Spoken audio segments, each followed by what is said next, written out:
left out there so we can see who's here, connect names to faces. Got a lot of people on tonight. I'm Kim, substituting in for Robin. And so if things go wrong, it's my fault, not hers. And hi, Rachel. Oh, we got two Rachels. All right. They're on top of each other in mine. All right. Got a couple more coming in, I think. Then we'll get started.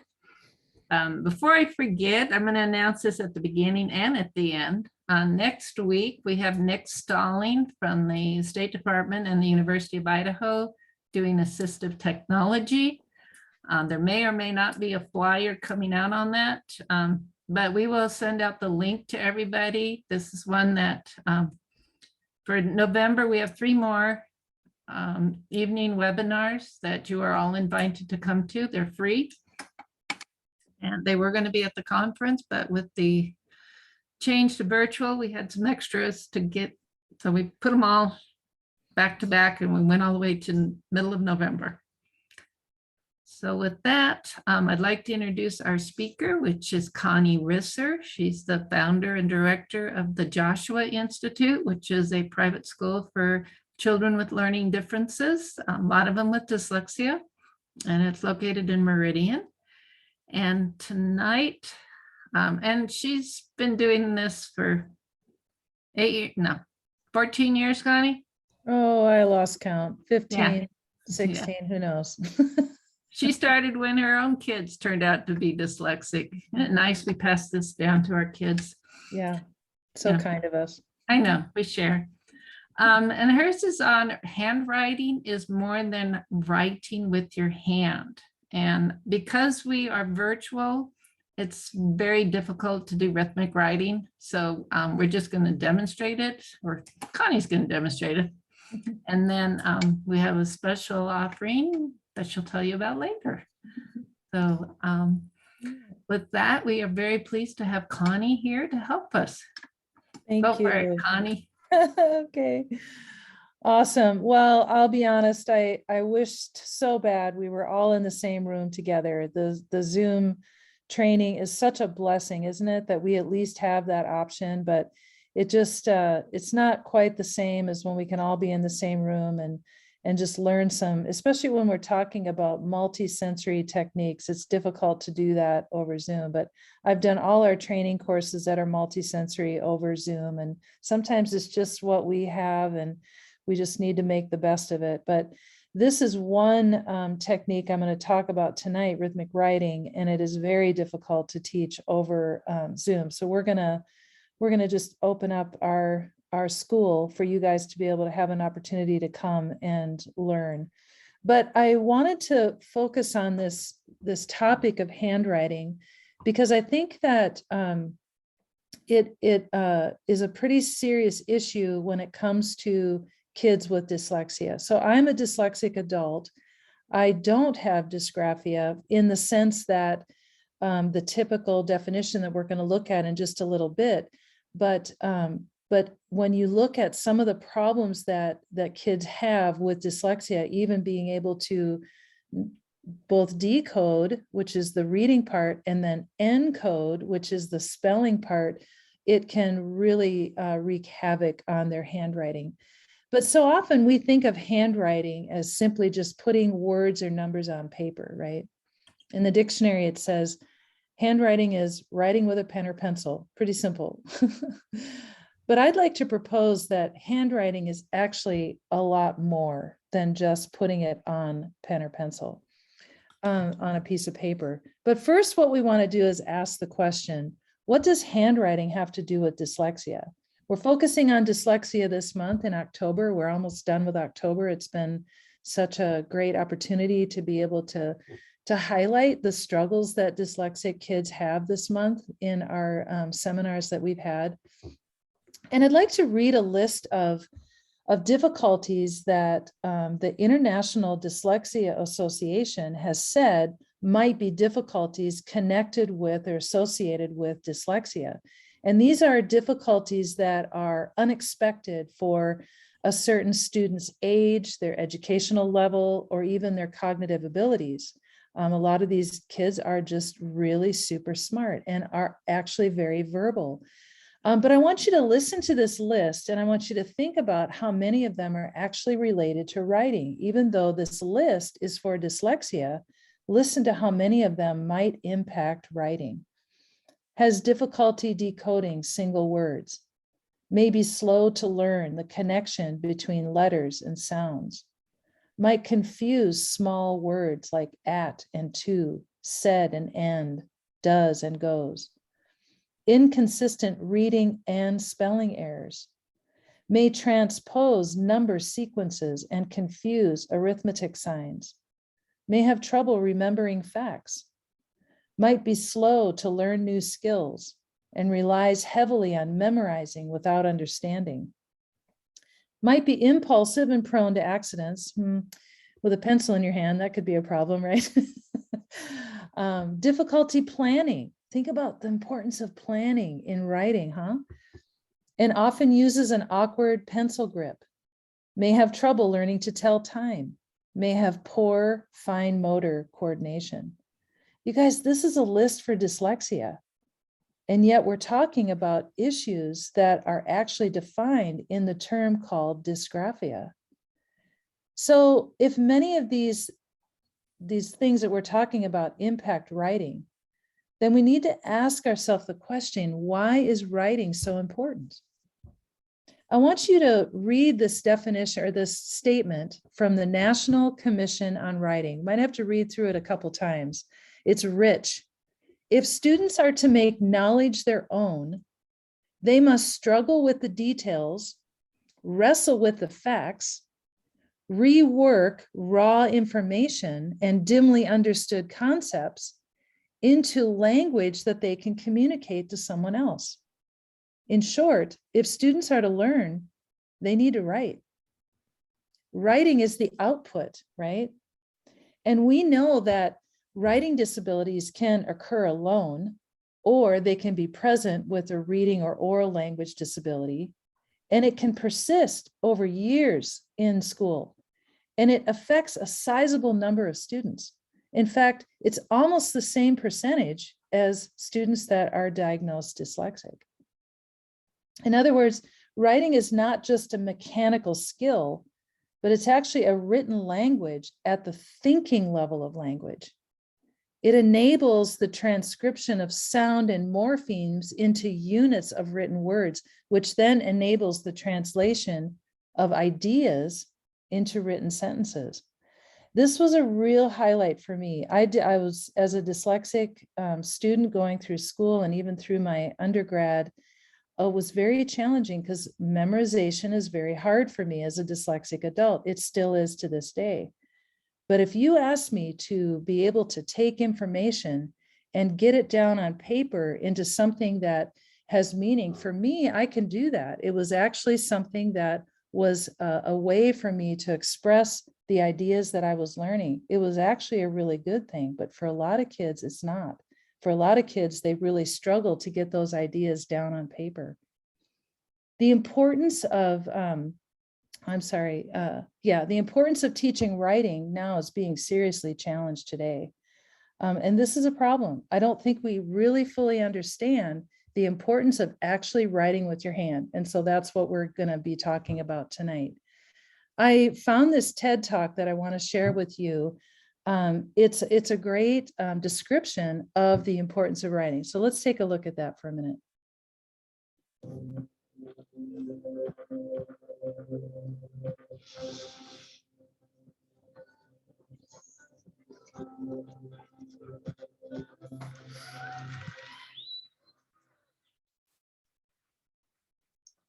But a pen is a simple thing, isn't it? It doesn't have a battery or a motherboard. It doesn't require a service plan or a satellite orbiting the Earth in order to function. It's never smarter than you are, which I like. And if you were to drop it in water or any distance higher than your own knee on a hard surface, it would not be destroyed. In fact, purchasing an insurance plan for it would be, well, silly and slightly ridiculous. Yet, This simple pen has shaped the very world in which we live. It has recorded the discoveries of scientists and inventors. It has charted the course for nearly every explorer who has braved the open ocean or explored the vast terrain. Wars have begun and ended at its wave. And the doctrine of nearly every one of the world's religion was inscribed at its tip. It has recorded the genius of composers and artists alike. And more lovers have succumbed at its tip than any of Cupid's arrows. You see, more than a pen, this is a vital part of our humanity. It is the facilitator to genius, the strongest weapon in wartime, the baton passed from one generation to the next, the needle on the Richter scale of our hearts, and the connection between God and man. Yet, for the first time in history, the value of this amazing tool hangs in the balance. With 41 out of 50 states no longer requiring handwriting to be a fundamental part of their curriculum, like everything else in our culture, we declare its value by what we teach or do not teach our children. Yet I stand before you today not only as an advocate for the pen, but as your advocate as well.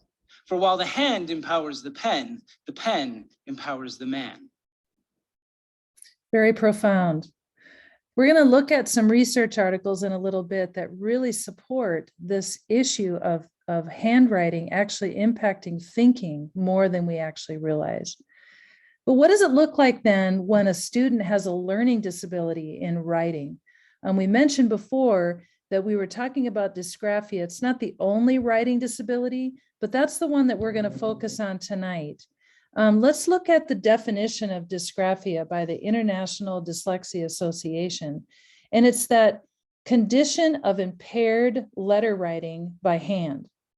What are the difficulties that are associated with this? Well, we have learning the formation of letters and numbers. We have illegible or inconsistent handwriting. We have speed of writing text. We have the learning of how to spell specific words. And then that complex issue of being able to think and write at the same time. There isn't a diagnostic criteria for dysgraphia, but there are difficulties that are diagnosed, such as written expression, within the criteria of diagnosing specific learning disorders. And that's more the focus on the trouble of being able to express our thoughts in writing more than the graphomotor or the transcription difficulties. But for a student with no difficulties with written expression, but they generally have a hard time being able to write legibly, there's no internationally recognized diagnostic criteria that any clinician can refer to. However, dysgraphia affects a person's ability to write effortlessly. It's a neurological condition that impairs writing with memory processing. And you know, we've talked in the very first session that I did at the beginning of the month on those building blocks for learning. There's one building block called the motor block, and that's in that processing area of abilities that we want our kids to be able to do fluently, so that then we can access that thinking ability much more effortlessly. And when they're not able to do that, it slows down and inhibits that thinking ability because we spend so much time doing and thinking about the things that should be automatic. We can't downplay the importance of handwriting. Imagine how much more kids struggle in school when they have a writing disability called dysgraphia. I want to show you another article. It was actually a news article down in Texas where they were able to make a really good link with cursive writing and how much more helpful that was for dyslexic students that were also struggling with dysgraphia. So let's look at that and see what they have discovered with cursive writing and dyslexia and dysgraphia. Cursive writing will be back in Texas standardized testing next school year. We told you about it last night, and a lot of you are still talking about it today. So Jay Wallace found a different perspective on the topic today. Jay, this is much more helpful for some students than a lot of us realize. That's absolutely right, Mike. When you write print compared to when you write cursive, it's making your brain work in related but different ways. While print letters are all disconnected, cursive allows you to write and flow as one thought. And it will also give many Austin students a better chance to keep up with their peers. We're gonna start with your power one. You ready? Classwork is a little different here at the Academic Therapy Center.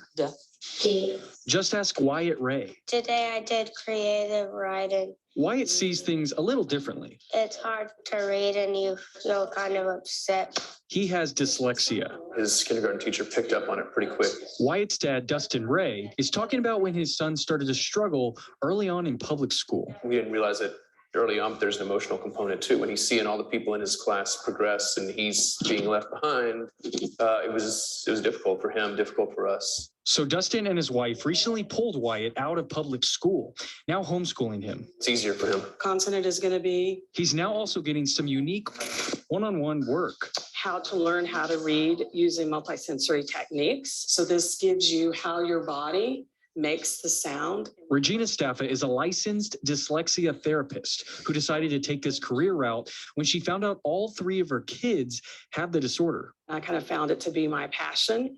She says learning cursive reduces the workload on the brain for someone with dyslexia, Allows you to really think about what you're writing and not how you're writing it. which is why she's glad it will be back in the Texas schools standardized testing this fall. It really helps everybody write what you want to say better and faster and quicker. And Dustin is glad to finally see his son grasp what he's learning. Now, when we say, hey, what did you learn today? He can not only tell us, but he shows us and he's excited about it. Not only can Wyatt's dad see the difference, Math was in it too.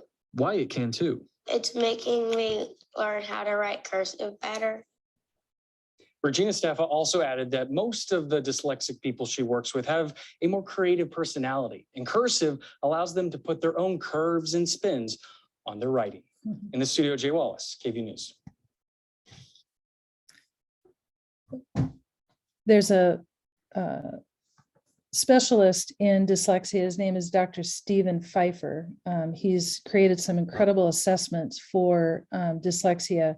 And I love how he talks about dysgraphia from 3 different perspectives. He says there are the graphomotor dysgraphia, which is that physical act of writing. And for those of you in the classroom and you, or maybe you're a parent that has a student who really struggles and they're writing and you can't see a thing, you can't understand a thing that they're writing. That's that actual physical part of writing that's so challenging.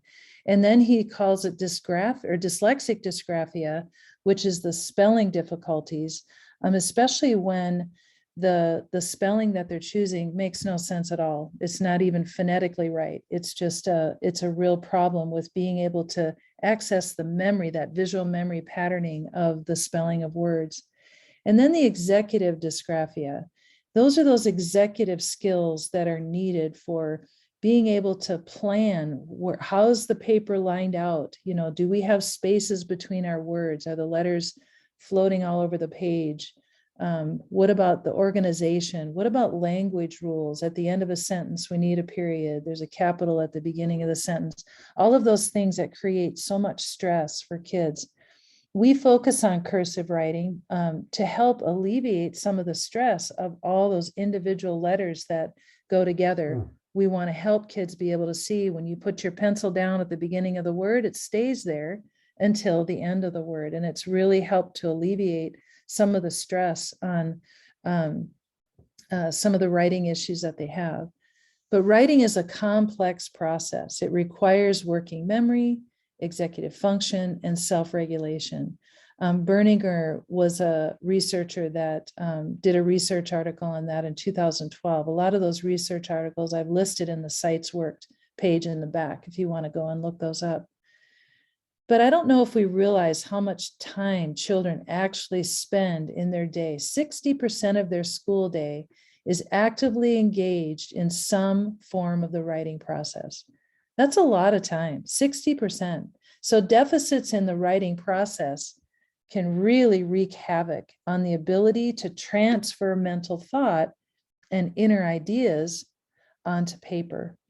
When we think about the writing process, like we talked about in the National Commission on Writing, where we have to take those new ideas in, we've got that input phase where we're taking information in, we're thinking it through, and really that knowledge of somebody being able to communicate what it is that they've learned is often put on paper. It's put down through projects. And so when they're not able to get those ideas down onto paper, it's very, very challenging for kids. So I want to talk a little bit now, why do all students need writing instructions? Because I think we've got a couple issues going on. It's not only just dyslexic kids or kids struggling with dysgraphia, it's all kids that aren't getting the handwriting instruction that I think is impacting. We have said over and over that if we can really help our dyslexic kids, our kids with dysgraphia, other learning disabilities, if we can be able to teach in such a way that catches a lot of those kids, it really helps all kids. And handwriting is no different. Over the past decade, the American public support for cursive writing has wavered due to the infusion of technology in teaching and learning and everyday life. And since the widespread adoption of Common Core standards in 2010, the handwriting was eliminated. Teaching cursive and the importance of handwriting in education was diminished. I know that varies from school to school, but as I've researched this, I have found it more and more to be true that cursive writing has just kind of went to a back burner or eliminated altogether. That's really devastating for kids with learning disabilities. Handwriting instruction should be integrated into the curriculum and designed to help students who have academic difficulties, as well as all students. And I'm going to actually share 4 summary statements from 4 different research articles that can help us understand and relate to this topic. First of all, writing instruction is a 21st century classroom that helps build students' thinking and literacy abilities. So writing really is a literacy, fundamentally literacy by hand. That's such a cool way to look at that. I think it's really important that we understand that. Secondly, Laura Deinhardt in 2014, she did some research with the Florida International University, reports that handwriting is actually a crucial component in setting up brain systems to develop reading skills.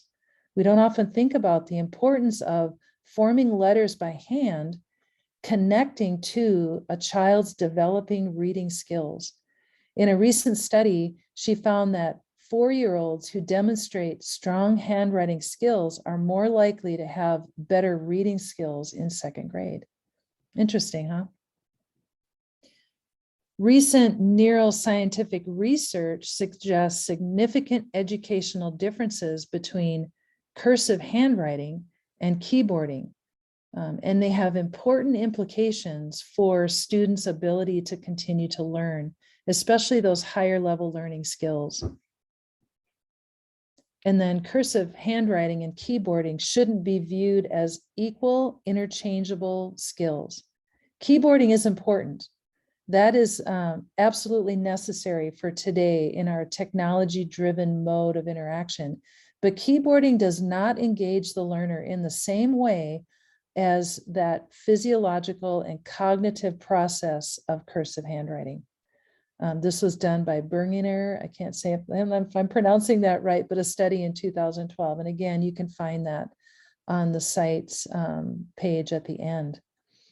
So I want you to get out a piece of paper and we're going to practice this a little bit. I want to see if you can just turn on some awareness to the difference between being able to write in cursive or using our keyboard. So let's first write your name in cursive. Just go ahead and write it down in cursive and think about what you're doing mentally as you do that.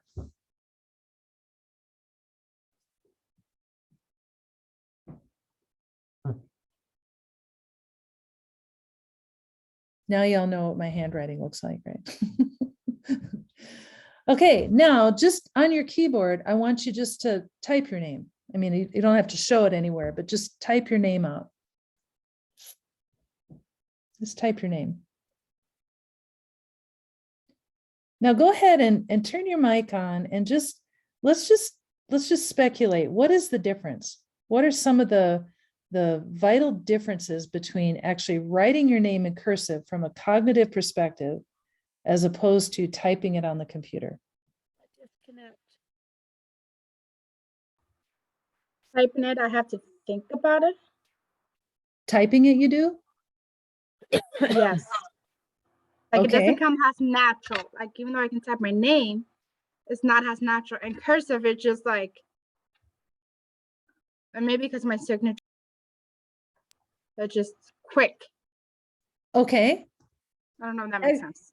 It does make sense. I appreciate you saying that because I was expecting the exact opposite.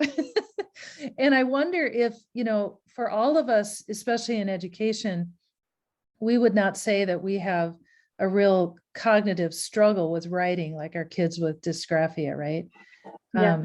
But could it be because my name, it has the same motion, I-R-I-D-I, like it's just up, down. There's not a lot of curve until the end. Okay, that could be. That could be. It's just a squiggly line almost. Okay, good. Thank you. I appreciate your input. What else? What are some other thoughts you have on the difference between cursive writing as opposed to typing? We have some in the chat. It says typing. I can't is see easier. any of the chat. Yeah, so typing is easier. My severely dyslexic kiddo just said to me, Mom, learning how to do cursive unlocked writing for me. It helped me to write faster and unlocked print for me. Mhm. Another one is I'm typing, I am thinking about where my fingers are placed, but writing in cursive, I think about the letters I am forming. Excellent. And another one says, I love how the feel of letters on paper feel, especially with a nice pen. Oh yeah, I'm such a pen snob. Kim knows that. I have a certain brand and don't anybody steal my pen or they'll see it's not good. But yeah, I want to just comment on a few of those. I love that observation, how that pen feels on the page. So my husband, who is forced into my world of learning disabilities by association, right? All of your husbands probably do the same thing. He made a great point. He said, when you type, all the strokes are the same.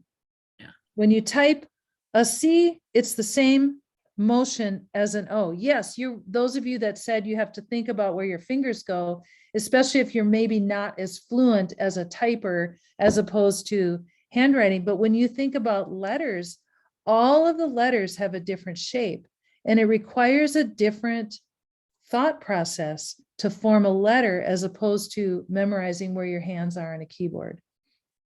I really like what the comment that you made, Kim, from someone who said it unlocked the writing for them.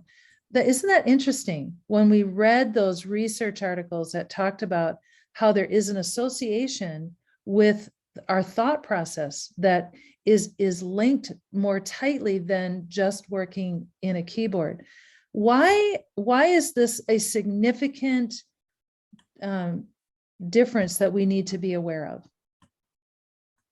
Anybody want to speculate on why it's important that we discern the difference here?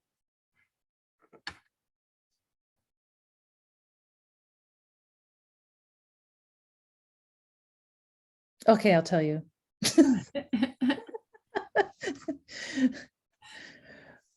All the research I've done on what are the interventions that are out there for kids with dysgraphia, and there's almost unanimous that it's just put them on a keyboard.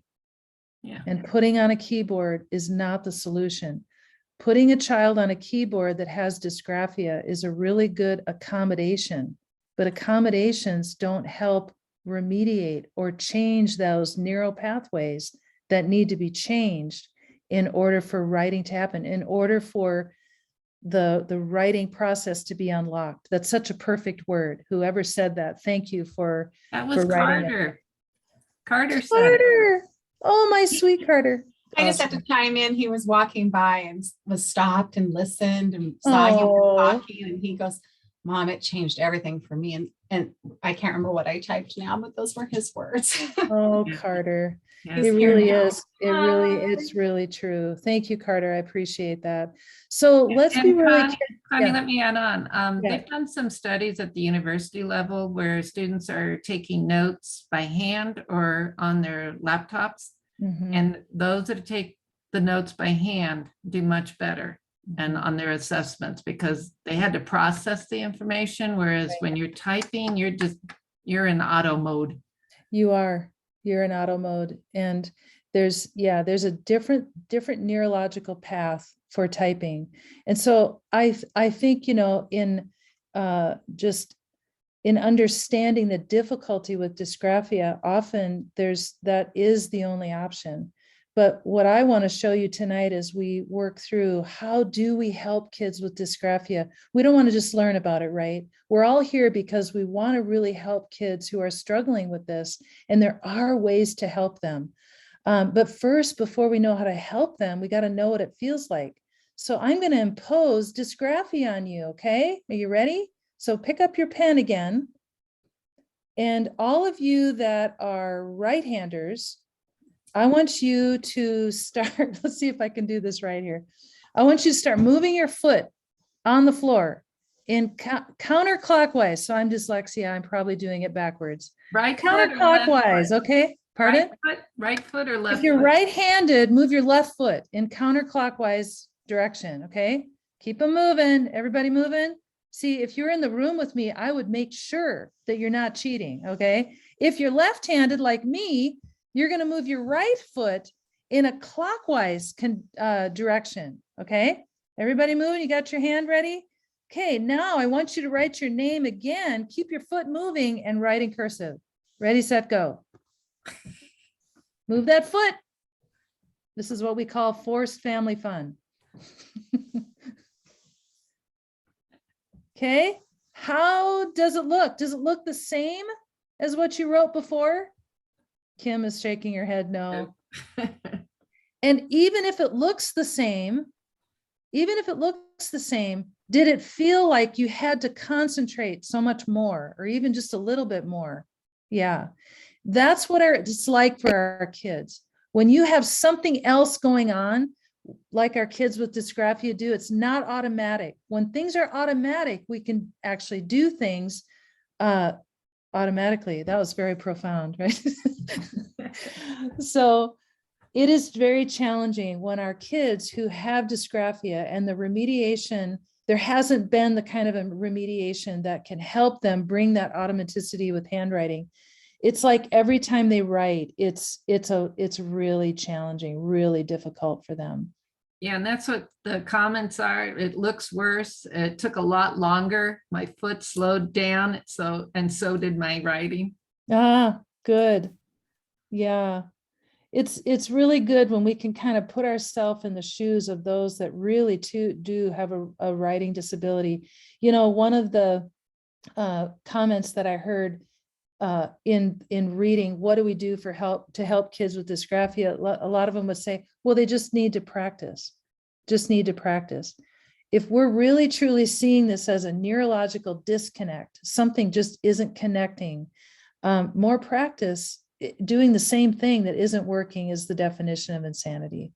So what we really want to be able to do is find an intervention that actually works. If we're saying that cursive writing actually makes writing easier for dyslexic kids, and like Carter said, it can unlock his ability to write, then we want to be able to offer that to our kids. And so what I want to show you, and I know this was offered last year as well in the session that Kristen Barber did, who is the president for the National Institute for Learning Development.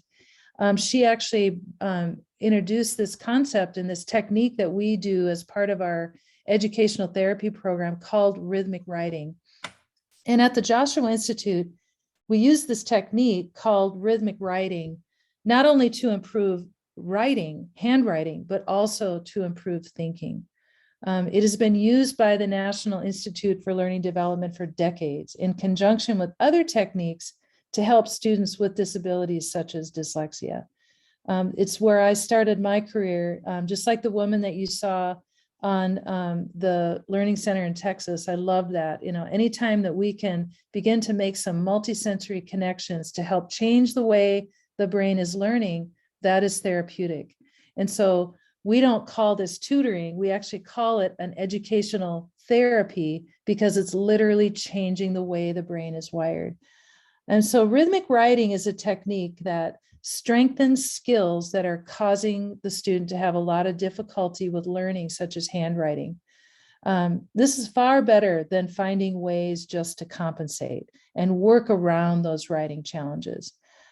Typing is an example of a compensation. Again, we're not saying that typing shouldn't be learned. It's an important skill, but it should not be taught in place of writing, especially for students who are struggling with dysgraphia. So what are the different ways that it's helping? Well, it's integrating motor. So your hand would be the motor piece with the cognitive function. So we're connecting that thought in our brain, and we want that signal to go all the way down our arm through our hand with a really nice pen or pencil. It improves the graphomotor skills. It can help improve pencil grip, forming letters, those that have difficulty with slow writing, gross and fine motor skills. We want that coordination as well as motor memory. It improves working memory. We want that spelling and storing that auditory information. So we're actually connecting that auditory sound, that letter, with that physical piece on the page that represents that letter. We want to improve sequencing skills.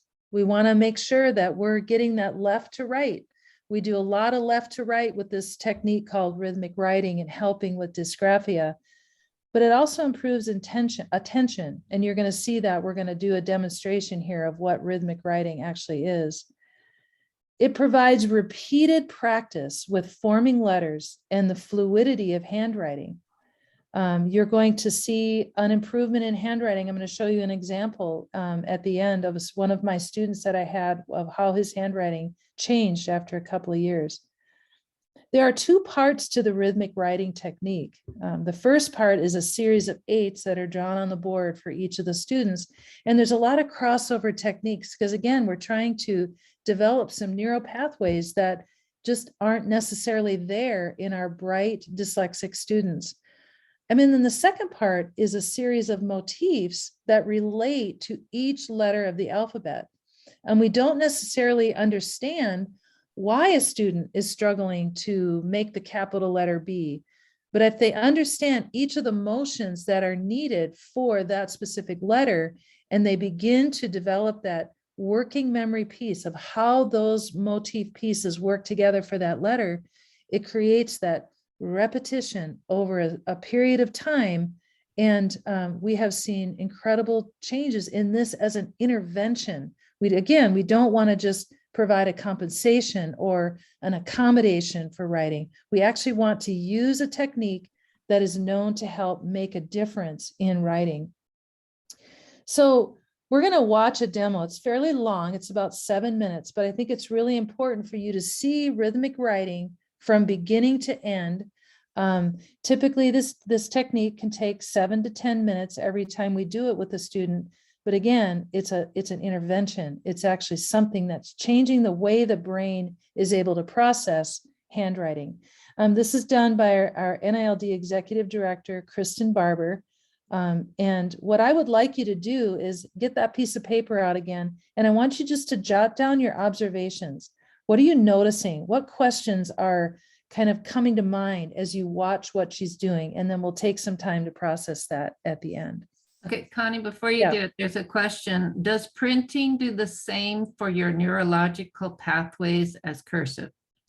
I would say yes, but I would say it's not good for dyslexics and dysgraphia. I think obviously, just like you already stated, Kim, kids in college who are taking notes by writing are actually remembering better. But the reason we are promoting cursive and cursive as being good for all kids is because of that. Your pencil is down, you start the word, and it doesn't come up till the word is done. There's a lot of what am I trying to say? There's a lot of unnecessary movement that we don't even have to think about because we know, and especially for kids who really struggle and they squish all their words together. Now suddenly when every word has a start, every word has an end, it's kind of a natural way to begin to break up those letters and make them more legible. And we'll look at an example of that in just a little bit. Any other questions before we watch Yeah, the so demo? don't believe me, guys, when I said no, it does not. Believe Connie.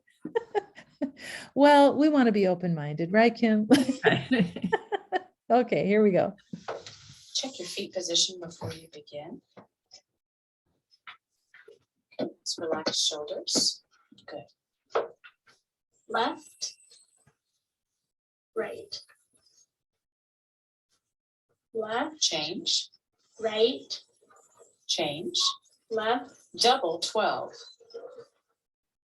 right. 24. Left, Change, right, change. left, The product of 6 and 4. right. 24.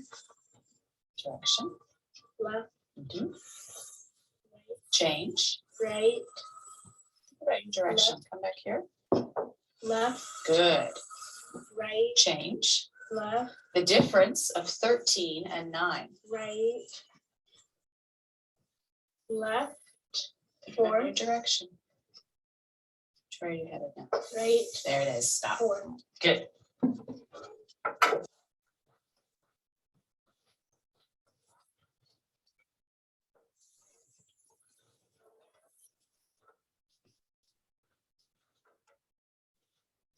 Body position, keeping your left shoulder nice and relaxed and still. Good. I like how you're tracking with your head. Check your feet. Make sure they're even. Good.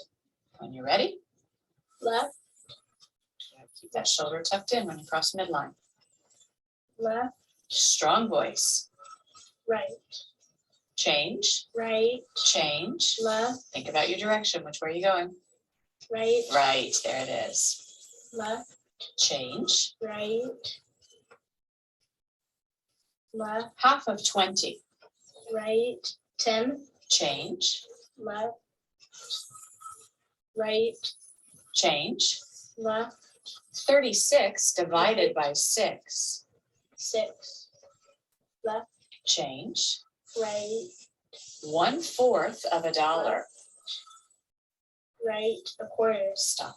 Well done. Nice job staying on the lines.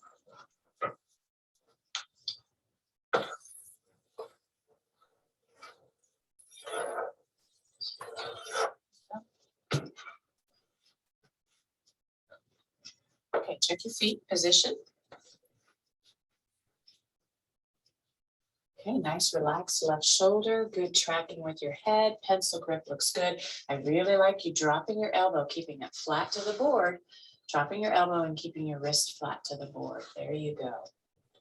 Left, right, Good head tracking. Pick your speed up just a little bit. right, Change. left, right, Come back here. And when you're going this way, what is your direction? right, Right. left, right, Change. left, 0 times 21. 0, Direction. left, right, Good. left, right, Change. right, Think about it. Which way are you going? Left, shoulder in. Direction. right, left, Good. You were much better with the timing of that Right. direction. And now you're going left, left, stretch all the way across to midline, track with your head. right, Change. left, right, left, 17 and 17. right, left, 34, left, What's your direction? right, Good. Stop.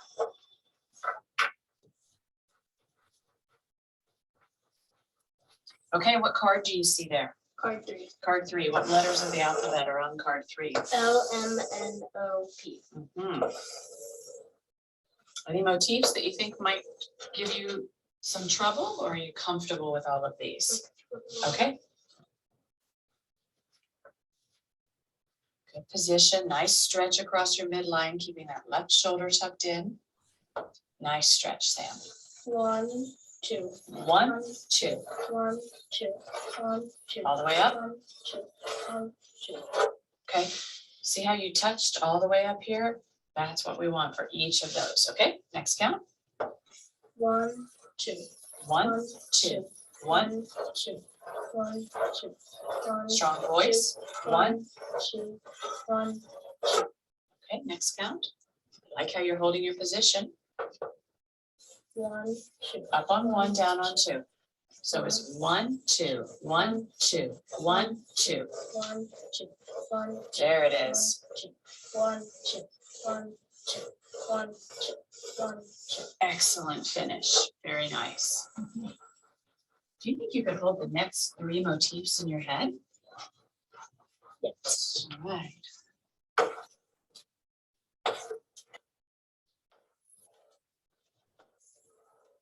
Let's do one more line.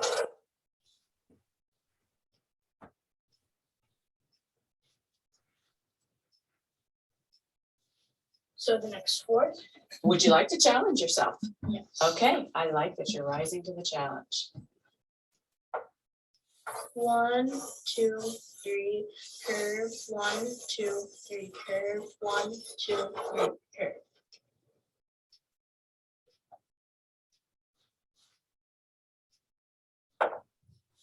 One, 2 curve, 1, 2, 3 curve, 1, 2 curve, 1, 2, 3 curve.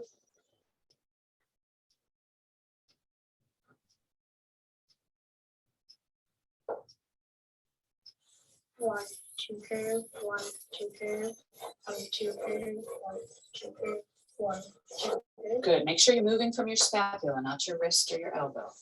1, 2, 3 curve, 1, 2 curve, 1, 2, 3 curve, 1, 2, 3 curve, 1, 2 curve. Take a step back and look at this last row. You've got what letter? M, N, M, N. Ah, that one could have been should have been a what? N. An N instead. Okay, but excellent job holding those 4 motifs. Very nice working memory.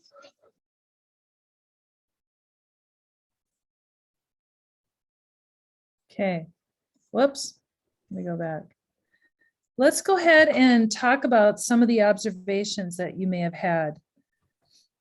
He had to stand correctly his feet from the beginning, and it's the way he held the chalk. Now, it doesn't make a difference if it's on chalkboard, because nowadays they aren't around so much.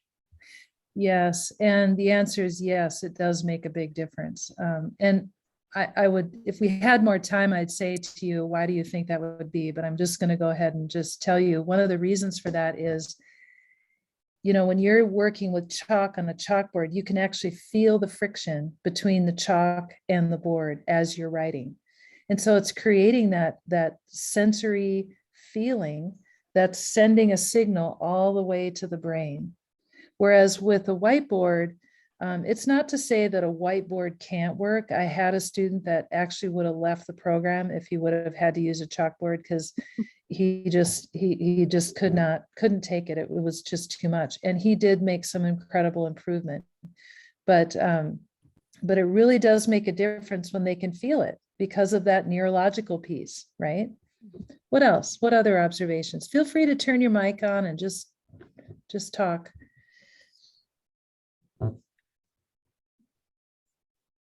So this student was strong in math. Stronger in math. And, you know, one thing we learned, a lot of people who struggle in reading, also, you know, they're the opposite of math. Yeah. What kind of questions we ask for those who also struggle in math? Well, we actually use math for everyone, whether they're struggling with reading or math, and even if they're strong in math, we would just vary the math that we would use.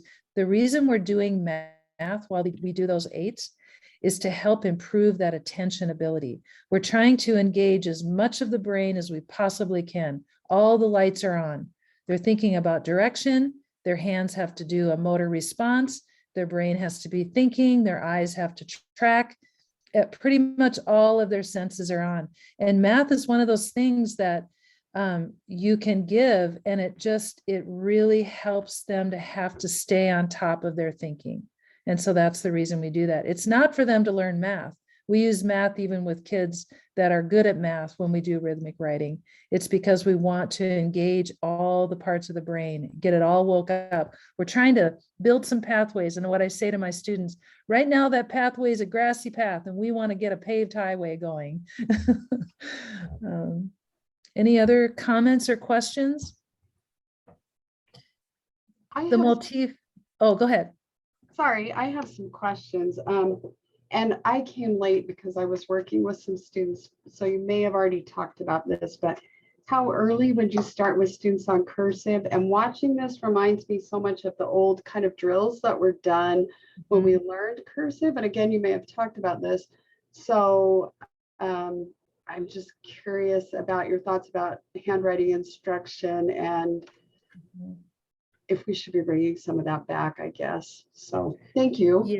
Yeah, thank you for that. We didn't talk of quite those specifics. We talked about the importance of making sure that we're doing cursive handwriting instruction, especially for kids that are dealing with dyslexia and dysgraphia, but that it's really good for all kids. Do you know that in England, they don't ever start with print. They start with cursive. And a lot of it for the reasons that we've already talked about. It's good for all kids. It's good for building those neural pathways in the brain. So I would say it's never too early to start children in print and then move to cursive is also just fine. What we don't want to see though is cursive being eliminated because of the challenge and the growth that can happen in their thinking. We don't want to eliminate. We don't want to ever take that away from their ability and just move them to keyboarding. But again, keyboarding is important, but it's not a substitute. I think that's really critical right now because I think what's happening is maybe not all keyboarding, but I think teachers feel really pressed time-wise. And so yes, it's fallen off the plate and we're just printing. Yeah. I mean, this is kind of expanding my thinking quite a bit. So thank you. Yeah, no, you're welcome. I honestly think that it doesn't take that much. I mean, if we were to invest in just a small amount of time every day working with cursive, and we at the Joshua Institute, we're practicing with cursive all the time. So all of my teachers, no matter what grade they're in, if they're doing a math page, their name is written at the top in cursive because we're building into our culture the importance of using cursive for better thinking. So that's the reason for that. Typically a whole page is done. There are 6 motif pages. 1 whole page is done each session with the 3/8. And then when you get through page 6, you go back to page 1 and you just do that repetition over a long period of time is what brings those changes. And I'd like to show you an example just so that it's not just a theoretical thing. And well, that's a really great thing to have in your classroom, but does it really work? Yes, it does. I showed this to a group of teachers one time when they said to me, there's no way you can change handwriting. And they completely changed their opinion when I showed them. This was the first example. And I told them, this is an 11-year-old dyslexic boy who came to me, 11 years old, could not read, couldn't write, and as a result of that, couldn't even do math. Turned out he was actually quite an amazing mathematician. And he began with me. He was very angry. He was not dyslexic according to him, and even though everybody else around him knew he was, but we stuck to it. And after 2 years, I want you to notice the simple words here in this page. After 2 years, this was the change. And this was rhythmic writing done 6 days a week, well, mostly. It not only changed the actual handwriting, but notice how much more complex the words are as well. So like Carter said, this unlocked writing for him. This young man is now, he's actually a junior in college. He's a 4.0, and at 11, he couldn't read, write, or do math at all. They call him, what is it? They call him the mayor. on the college campus. He's the one that everybody goes to when they're struggling because he understands. He's actually a math tutor. So this can change the way the brain learns. And I'm not talking that just rhythmic writing did that. We have a whole series of techniques that we use to help kids that struggle. But this was very, very specific for him. And he would say the same thing. Rhythmic writing just unlocked writing for him. So our focus this month has been on dyslexia. I think it's really important as educators that we don't forget the really smart kids that we have that we get to work with. My sweet Carter is a great example, Robin's son, such an amazing young man with such incredible ideas, with such a thirst for learning, a thirst for knowledge. He's an out-of-the-box thinker, and that's where a lot of our kids do function. And I hope that this information about dysgraphia will really help us understand the importance of teaching writing to these kids and not just saying, you know what, let's just put you on a keyboard. You know what my fear is? I'm just going to be really vulnerable with you. My fear is when we use an accommodation like just put them on the keyboard, without knowing it, we could be communicating to our dyslexic kids that we've given up on your ability to learn how to write. And we don't want to do that. We want to help engage them in their abilities that they do have. So it can be a very significant struggle for dyslexic students, which is why we need to continually work on building our skills to help these kids. And that's why you're here. And I'm so proud of you for coming on an evening when I know you have to get up early and go and teach tomorrow. But you know what? If we can teach these dyslexic kids well, everybody in the class benefits. If we don't pay attention to the skills that we need, a very significant group of kids will continue to fall behind. Some of those kids, and I know Carter's going to do this, is going to rise above those challenges. But you know what? A lot of kids won't. So I want to end our time today with a reminder that while dyslexic kids may struggle with reading and writing, they also have really incredible strengths. And it's really worth the time and effort that we can put in to help them be able to learn and grow. So we're just going to watch this amazing video on people that have dyslexia and have those strengths. And at the end, we're going to talk about a little offer that I want to share with you. Yes, Kim, I see your hand. Yeah, because this, what Connie's saying about the accommodations, I work with 3 little girls, they're sisters, and one of them has a little bit of everything. And I found out they were doing geometry and her teacher told her she didn't have to do it. That is her strength. And by not allowing her to learn the vocabulary that went with the geometry, I mean, they were depriving her of a skill that she has. And it just frustrates me. So just because they can't do parts of math doesn't mean they can't do all of it. It just breaks my heart when I hear that. And I hear that all the time, because by the time the parents come to JI, we're not just a school, we're also a service provider that we work with kids that come from other schools. And it's just heartbreaking when I hear that, kids just aren't getting the help that they need. And a lot of it is because we just need more tools, don't we? And that's why we're here. And the Joshua Institute wants to be a resource for any teacher, any educator that wants to get some help on being able to help kids. So let's remember the strengths of these kids. So you're going to hear from famous professional people, students, and educators as well. It's like a superpower in a way, because you can see things that other people can't.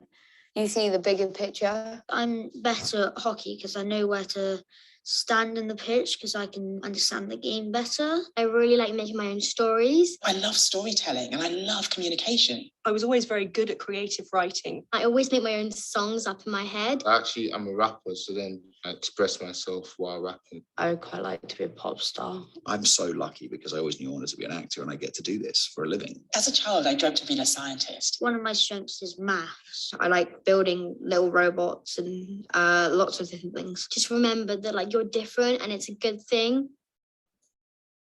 We talk a lot about how a dyslexic learner is not made for the traditional classroom, they're made for the world. And it's because they see things differently. Working with dyslexic children, you see that their minds work in very diverse ways. They're able to see the world in a way that we are not. The strengths they have are incredible. The way they can think around things, the ability to see the big picture. They are problem solvers. They are outside the box thinkers.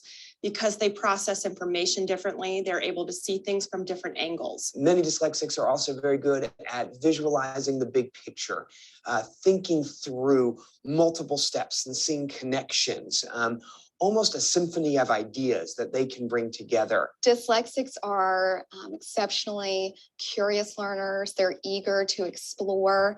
If you tell a dyslexic that something is done in one way, they will find 3, 4, 5 other ways to demonstrate that exact same skill. Some of the greatest innovations, some of the greatest breakthroughs in our history have come out of a dyslexic mind's refusal to just accept the status quo. They ask why constantly, which is fun in the classroom. They don't just take information for what it is. They want to know why. They want to know the background. They want reason for it. Dyslexics tend to be very creative and very good at imagining new ideas. They tend to be innovators. They tend to be entrepreneurs, the game changers in our world, or that disrupt industries, that provide solutions that we didn't even know that we needed, or to solve problems we didn't even know we had. I may give certain instructions and am expecting a certain outcome, but with my dyslexic kids, I can never predict what they're going to come up with. And it's always, outshines my expectations. Some dyslexic learners can actually think three-dimensionally. They can move parts around in their heads so that they can understand how in physical space things are connected. This is going to be the child who is very good at Legos, that can put things together. It might be the child that takes paper clips and folded pieces of paper and an eraser and suddenly makes an entire city out of it. It might also be the child who, when you put them on the stage, they suddenly come to life and they have this physical presence where they can move their body in a way that really expresses something. They also could be the child that on the sports field seems to have this premonition of how things are going to work. The child that can predict where the ball is going to go or know to move left when everyone else moves right because they understand that that's how the play is going to come about. They're able to understand themselves in a way that, of course, helps them in the classroom and outside the classroom, but they're also empathetic and understanding towards others.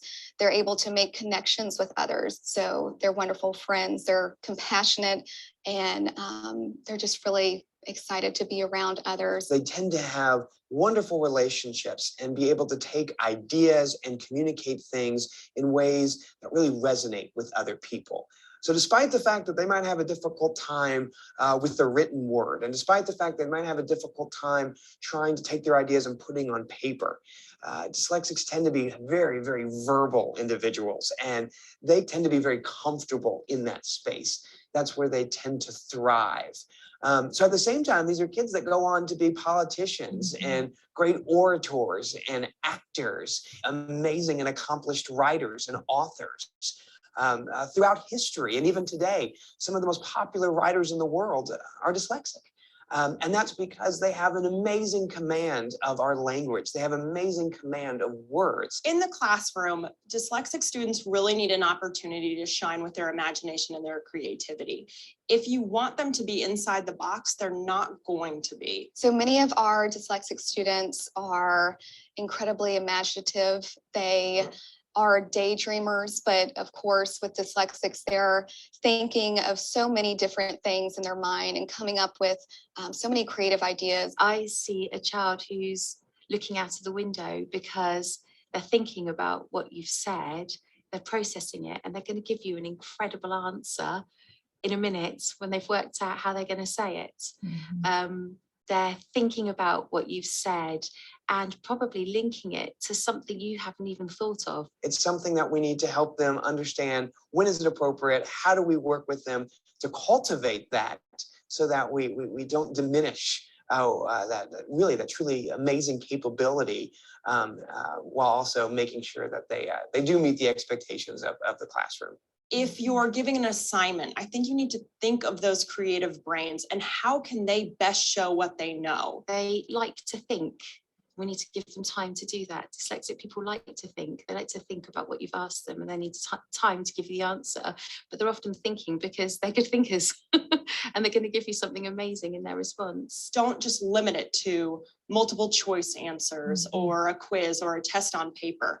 How can you as an educator get out the information from them in the way that best suits their brain? People talk about computers being the fourth industrial revolution. They can do all the linear thinking. They can do the things that are the barriers.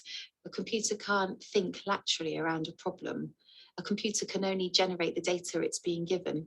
And you need that neurodiversity, you need that dyslexic brain to be able to see that bigger picture. Without question, dyslexics bring amazing opportunities to the workforce. And when really we think about the 21st century and what it holds and the demands on the jobs of tomorrow, dyslexics are going to thrive and bring so much to that. We recently produced a report with EY that looked at how important dyslexic thinking skills are for the future. They actually looked at the research that the World Economic Forum had done around how skills are changing and artificial intelligence is completely transforming the skills map that employers are looking for. They then took those skills and mapped them directly across dyslexic thinking skills, and there's a complete match. So we know how hugely important it is that educators right now are looking for those skills and enabling and nurturing them. I think it's vital that teachers are trained about dyslexics because the world is changing and imagination is key to everything. And there's going to be a lot of kids whose potential are lost unless we train our teachers to effectively teach them. Well, that's why you're here. That's why you're in these sessions and taking those courses that Kim offers and wanting to understand. And I'm really proud of each of you for coming tonight because this is the kind of information we need. Another thing, just so you know, a lot of times the kids come and they will tell me comments that teachers have made to them that have been very hurtful.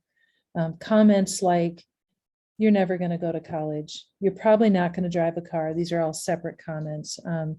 You're probably just going to dig ditches. I mean, I'm sure all of you would do that because you're here, right? You're taking this course and you want to know, and you've got great compassion for kids that struggle, but those happen on a regular basis.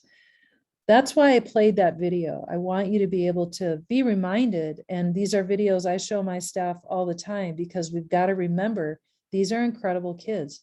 And if they can't read very well, if their spelling is atrocious and you can't read their handwriting, it doesn't mean that they're not thinking. It doesn't mean that they don't have intellectual ability. So often I hear, oh, this child doesn't have a learning disability. He's really smart. That's the definition of a learning disability, like dyslexia. It's smart kids who are struggling with an academic area like reading, writing, or math. So I hope that this just gives you an opportunity to understand dysgraphia a little bit and the fact that there are interventions out there that can work. I hope it also helps you see the importance of not eliminating handwriting, finding a way to work it in, even if it doesn't feel like there's time. There's always a way, there's always a way. Kim and I would like to offer some rhythmic writing training for anybody that would like to come. I'd like to open up my organization, Joshua Institute, because we got chalkboards everywhere. I have lost count how many chalkboards we have because we really do believe that this is a technique that's worked. We've watched it transform kids' handwriting, but not just handwriting, thinking, attention, kids with ADHD. So on November 11th, we're gonna propose 2 times that we would like you to come, if you would like to the Joshua Institute. We're on Thursday, November 11th at 5 p.m. and on Friday, November 12th at 3. Kim was telling me that a lot of times you have professional development days that you can actually take some time off and do some professional development. I don't want to just take your evenings. I want you to have the opportunity to be able to come and count it as professional development as well. So I guess I would love for Kim to watch the chat box and see, is there an interest in this? Is this something that you would like to do? Are Okay, those so Kathy times- is saying yes.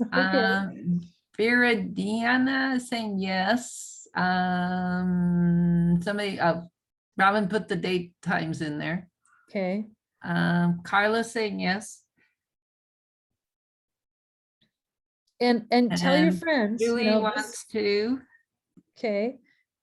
And Nicole.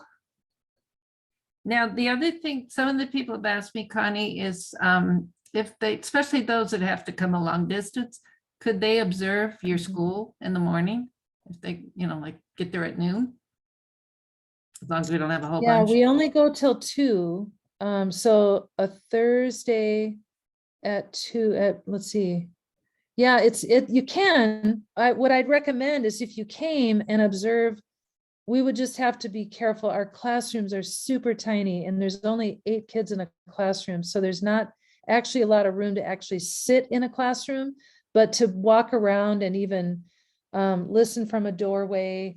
I guess I would probably limit that to a certain amount of people because we just don't have a lot of space, and that we've got a space issue.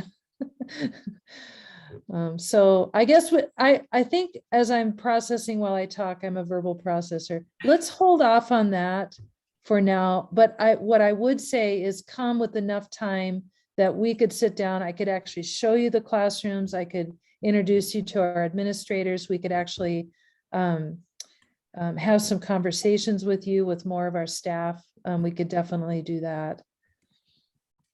Okay, so I'm putting my email in the chat. So if you are interested, you can email me. That's a good idea. That way we know what to plan for. Mhm. I can type and and when talk you- at the same time, which I can't do. And when you send that email, if you could just put down what time would be best for you, if it would be a Thursday or a Friday, so we can plan for that. Because depending on how many people come, I will just ask some of my educational therapists to stay and help with that. Cool. I should just mention too, that this is recorded, so you are gonna get additional, after those that are gonna watch Yep. the recording, you might get emailed, Kim. Excellent. I was hoping that. Yeah. And the Good. recording, they can't see the chat though, can they, Robin?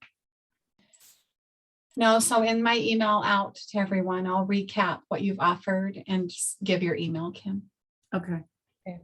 Yeah, and the Is there rhythmic writing is, knowing my 3 little ones, they're not, they don't really enjoy doing it because it's hard. And it's, as a dyslexic myself, it's hard too if they go too fast because I can't tell if they're going left or right because I'm still processing, but it Yeah. does work. And it Yeah, requires it a lot does. of brain work on their part and mine as I'm observing. But most students, when they begin to see how it does unlock their ability to write, they don't resist it. In anything you do, you know this in the classroom, right? You need to have buy-in. And often kids that have that buy-in, it really does make a huge difference. And it's actually amazing how many kids who don't have buy-in, it makes a difference for them too. So things are definitely changing and happening. Are there any other questions and anything I said tonight, anything that might have popped out? You have the work site page at the end here, so you can go back and look up some of the things that we talked about tonight. But any other questions? There is one saying, could I get a copy of the cards? Those are the rhythmic cards. Yeah, I'm not going to give the cards, just give them out. That's something that you would get with training. One of the things that Kristen Barber was very clear with me today when I asked her if I could actually teach people this technique, she said, just don't hand it out. We've got to be able to give it with training because it can be done incorrectly and you can't really know that till you come and experience it. So. Yeah, so those of you who don't live in this area, Connie and I are trying our hardest, and COVID's not helping, to have a traveling. We like group. to do road trips. Yeah, we're going to do our first one next week up Yeah. to the Lewiston area, but we would like to travel across the state. So I know Preston's way down there, but I do have some friends that are in that area. So we will, keep telling us or checking around. And if you can come up with the group, then we'll try our best to get Yeah. over to you. We will. We'll make it happen. Good. Well, thank you all so much. Sorry? Sorry, I was just gonna say, kind of the same question. Do you ever come to North Idaho? I'm a little far away to just pop in on that day. How far Absolutely. north?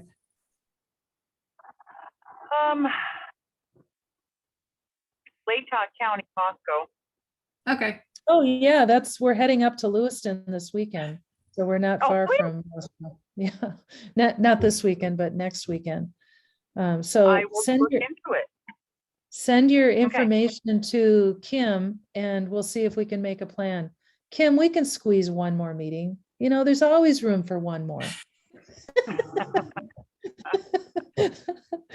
Oh, good. Well, thank you all for coming tonight. I really appreciate it. You've been very attentive, and I hope that this was something helpful, even just to whet your appetite. Obviously, there's tons to learn, right? And let's just keep doing that. Let's keep our thinking hats on as we figure out better and better ways that we can help these kids in the classroom.